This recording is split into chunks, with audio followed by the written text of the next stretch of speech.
அம்மன் அலங்காரம் கண்டு விட்டா நம்ம குற தீரும். அம்மன் அலங்காரம் கண்டு விட்டா நம்ம குற தீரும். அம்மனுக்கு விரதம் ஆதி முதல் இன்று வரை வழங்கும்.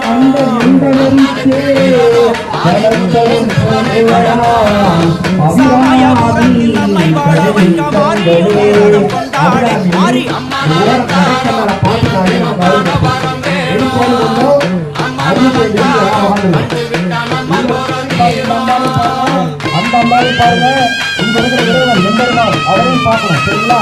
பார்த்துக்கோங்க. அண்ணன் கலைக்க போறாங்க. இங்க வந்து உட்காந்துங்க. உட்காந்துக்கோங்க. எனர்ஜியே அம்பாள் என்ற இந்த எனர்ஜியை நம்ம உடம்புக்குள்ள